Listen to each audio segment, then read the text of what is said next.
Assassin's creed एम्बर्स हमारे AJIO auditory the फिरेंसे की ज़िंदगी का आखिरी पड़ाव। जी हाँ, एजियो ट्रिलॉजी कंप्लीट होने के बाद ये एक शॉर्ट मूवी जो है निकाली थी यूबीसॉफ्ट ने एजियो को एक तरीके से ट्रिब्यूट देने के लिए, जिसमें कि हमें एजियो के जो बुढ़ापे वाले दिन हैं वो दिखाए गए हैं। सो अब मैं शुरू में ही बोल देना चाहता हूँ कि जिन लोगों को इस स्टोरी में कोई भी इंटरेस्ट नहीं है वो इस वीडियो को अभी छोड़ के चला जाए। बीच में इसे छोड़ करके एजियो की जो लेगेसी है उसकी बेइज्जती करने की कोई ज़रूरत नहीं है। और जो लोग इस वीडियो में अभी रुकने वाले हैं वो वही लोग हैं जो असैसिन्स क्रीड में एजियो को बहुत ज़्यादा प्यार करते हैं। सो अब इसी बात के साथ चलिए शुरू करते हैं ये वाला वीडियो।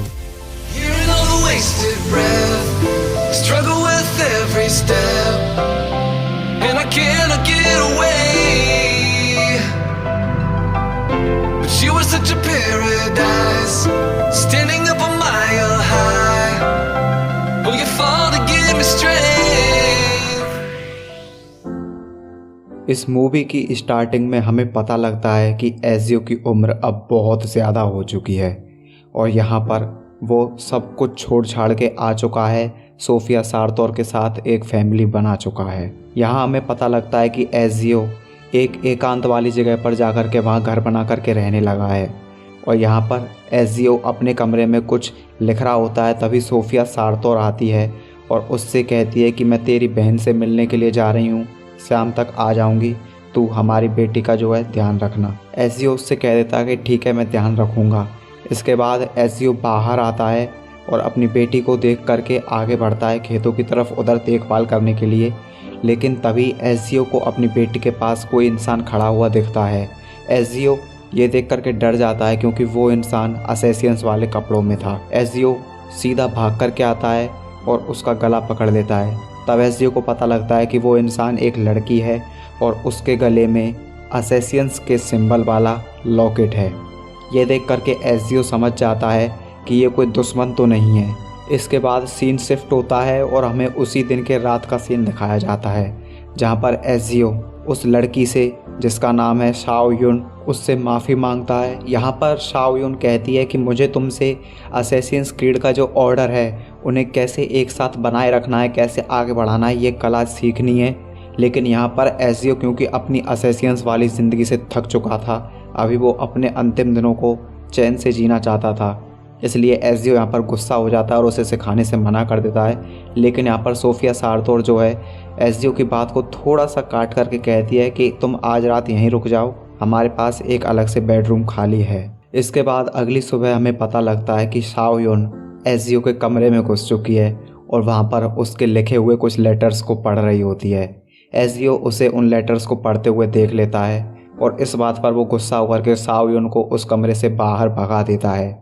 एजियो थोड़ा सा पछताता है कि मुझे इतना गुस्सा नहीं होना चाहिए था और वो शाओ युन के पास आता है। तब वो उस लेटर के कुछ शब्दों को पढ़ करके एजियो के लिए सुनाती है और एजियो का उन शब्दों को सुन करके थोड़ा सा जो है दिल पिघल जाता है और वो शाओ युन को ट्रेनिंग देने के लिए तैयार हो जाता है। इसके बाद हमें कहानी में एक टाइम जंप दिखाया जाता है और हमें पता लगता है कि शाओ युन को एजियो से मिले अभी 3 सीज़न बीत चुके हैं और अभी वो फिरेंसे में बाज़ार में आए हैं दोनों के दोनों।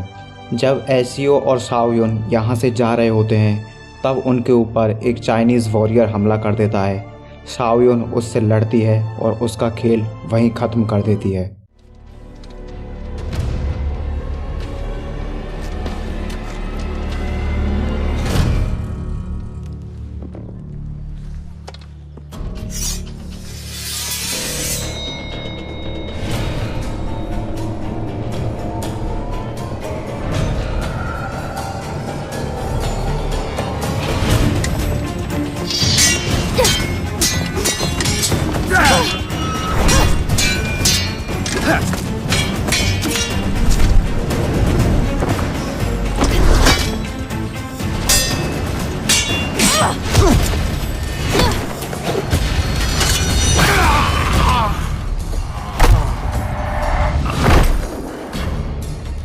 Yun, andiamo, hurry! इसके बाद एजियो और शाओ युन दोनों वहाँ से भाग जाते हैं। लेकिन हमें पता लगता है कि कोई और भी है जो उनके पीछे पड़ा हुआ है। रास्ते में एजियो शाओयुन से बात करता है और उससे पूछता है कि आखिर ये लोग कौन थे।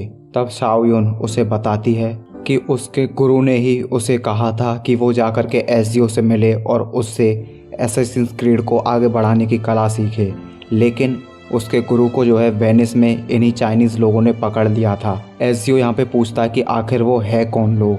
तब शाओयुन उसे बताती है कि ये लोग एक चाइनीज़ शासक जाचिंग के नौकर हैं, और शाओयुन एजियो को ये भी बताती है कि वो अपने पास्ट में किस चीज़ से गुजरी है। अब तुम लोगों के लिए बता दूं, यहाँ पर शाओयुन जब छोटी थी बचपन में, तो वो उस जीजेंग जो ये राजा था या फिर बोलूँ शासक था या फिर बोलूँ कि कमीना था, ये बहुत सी छोटी लड़कियों को जो है नाजायज़ संबंध बनाने के लिए उन्हें अपने साथ रखता था। लेकिन शाओयुन यहाँ पर उसे बताती है कि जब वो बहुत छोटी थी तब उसे उसी के मास्टर ने वहाँ से आज़ाद करा दिया था और उसके बाद वो लोग यहाँ से भाग रहे थे। वहाँ से भागने के बाद शाओयुन और उसका जो मेंटोर था वो वापस भी गए थे और लड़कियों को छुड़ाने के लिए। लेकिन जब उस शासक को ये पता लगा कि उसके कैद में से एक लड़की भाग चुकी है, तो वो बहुत ही ज़्यादा गुस्से में आ जाता है और वो बची कुछ लड़कियों को लिंगची नाम की सज़ा दे देता है। अब ये लिंगची नाम की सज़ा क्या है तुम लोगों के लिए बता दूं, चाइना में बहुत बहुत पुराने टाइम से और रिसेंट कुछ ईयर्स तक एक सज़ा दी जाती थी, और इस सज़ा को बैन हुए कोई बहुत ज़्यादा टाइम हुआ भी नहीं है। इस सज़ा में हुआ क्या करता था कि एक आदमी को एक डंडे से, बम्बू से, पेड़ से, किसी भी चीज़ से बांध दिया करते थे और उसके शरीर पे बहुत छोटे छोटे हज़ारों कट लगा दिया करते थे धीरे धीरे करके। जब तक उस इंसान की जान नहीं निकल जाती थी तब तक वो लोग उसके शरीर पे छोटे छोटे कट लगाते रहते थे। इसी सज़ा को चाइना में लिंगची बोला जाता था और अभी उस शासक ने उन सभी लड़कियों को यही सज़ा दी थी। एजियो ये सुनकर के ये समझ जाता है कि अब ये जो भी शासक है, इसके ये जो भी लोग हैं, ये मेरी फैमिली के लिए कतई भी अच्छे नहीं हैं, और इस बात से घबरा करके वो फटाफट से अपने घर जाता है। एजियो घर पे आकर के सबसे पहले अपनी वाइफ सोफिया सार्तोर और बेटी फ्लाविया को अपने घर से दूसरी जगह विदा कर देता है, जिससे कि अभी उनकी जान पर कोई खतरा ना आए। और यहाँ पर वो शाओयुन को उसकी ट्रेनिंग का आखिरी हिस्सा बता रहा होता है, और उस आखिरी ट्रेनिंग में एजियो शाओयुन को बताता है कि अपने दुश्मनों को मार देना केवल काफ़ी नहीं है, बल्कि लोगों को सिखाना होगा कि वो अपने लिए कैसे जिएं। क्योंकि देखो, सीधी सी बात है, तुम कितने ही लोगों के मसीहा क्यों ना बन जाओ, जब तक वो खुद की रक्षा करना नहीं सीखेंगे तब तक तुम्हारे मसीहा बनने का कोई भी फ़ायदा है नहीं। यहाँ पर एजियो कहता है कि तुम उसे बचाने की कोशिश करो जो तुम्हें उम्मीद देता है, जो लोगों को उम्मीद देता है। इधर शाओयुन कहती है कि इसमें तो बहुत ज़्यादा टाइम लगेगा, क्योंकि शाओयुन सोच रही थी कि मैं एजियो से ट्रेनिंग लेने के बाद सभी बुरे लोगों को मार दूंगी और कहानी ख़त्म, बस सब कुछ अच्छा हो जाएगा। लेकिन एजियो उसे एक नई सीख दे देता है कि बुरे लोगों को मारने से कुछ नहीं होता, क्योंकि फिर और खड़े हो जाएंगे।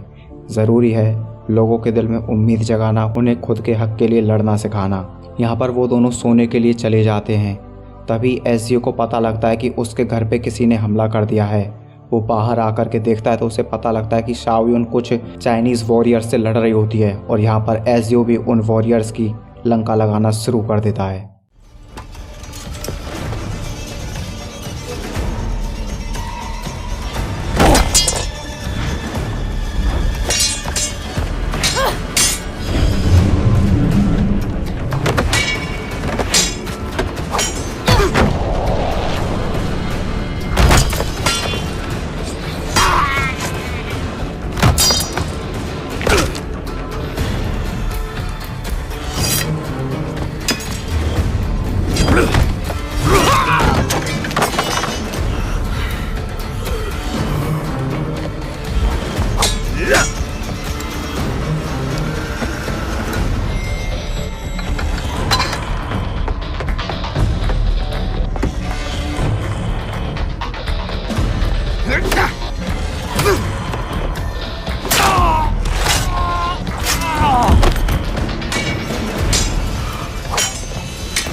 यहाँ पर सभी वॉरियर्स को ठिकाने लगाने के बाद एजियो शाओयुन को यहाँ से विदा कर देता है और उसे एक गिफ्ट भी देता है, लेकिन हमें नहीं पता लगता कि उस गिफ्ट में आखिर क्या है, क्योंकि वो उसे खोलने ही नहीं देता। कहता है कि जब तू अपना रास्ता भटकने लगे तब इस गिफ्ट को खोलना।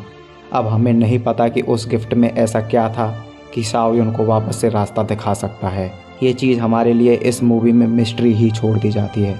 इसके बाद अगली सुबह उसकी वाइफ सोफिया सारतोर और बेटी फ्लाविया वापस लौट के आती हैं। तब सोफिया सारतोर एजियो से कहती है कि मैं बाज़ार जा रही हूँ। इधर एजियो हर बार की तरह नहीं करता, इस बार ही वो सोफिया सारतोर के साथ जाता है। सोफिया और फ्लाविया उसे एक बेंच पे बैठा देती हैं और सामान खरीदने लगती हैं। तब एजियो वहाँ पर उन्हें देख करके खुश होता रहता है और उसी जगह अपनी आखिरी सांसें लेता है। तब हमें पता लगता है कि हमने गेमिंग हिस्ट्री में क्या खो दिया है। एक ऐसा कैरेक्टर जो 17 साल की उम्र से स्टार्ट हुआ था, बदले के लिए पागल था, और अभी जब वो अपने दिनों में आखिरी टाइम में था तो वो कितना समझदार हो चुका था। लेकिन अक्सर चीज़ों का अंत उन चीज़ों के अस्तित्व को मायने देता है। ये चीज़ तुम्हें माननी होगी, क्योंकि अगर किसी चीज़ का अंत नहीं होगा तो लोग उसकी वैल्यू नहीं करेंगे। तो कोई भी चीज़ हो, जब किसी चीज़ का अंत होता है तो वो उस चीज़ की अस्तित्व को मायने दे देती है। इधर हमें पता लगता है कि एजियो ने अपने आखिरी लेटर में क्या लिखा था। वो लिखता है कि जब मैं जवान था मेरे पास आज़ादी थी, लेकिन मैंने उसे देखा नहीं था। मेरे पास वक्त था लेकिन मुझे मालूम नहीं था, और मेरे पास प्यार था लेकिन मैंने उसे महसूस नहीं किया था। कई दशक गुजर गए इससे पहले कि मैं इन तीनों का मतलब समझ पाता, और अब मेरे जीवन की अंतिम घड़ी में गलतफहमी दूर हो चुकी है। प्यार, आज़ादी और वक्त जो बांटने लायक है, ये वो ताकतें हैं जिन्होंने मुझे आगे बढ़ाया, और प्यार इन सब में सबसे खास था। तुम्हारे लिए, हमारे बच्चों के लिए, हमारे बहनों और भाइयों के लिए, और इस विशाल और खूबसूरत संसार के लिए जिसने हमें जन्म दिया और हमें हमेशा विस्मय में रखा। मेरी प्यारी सोफिया, हमेशा के लिए तुम्हारा AJIO आउडिटोरी। I can see a reason to try to fight for meaning, but you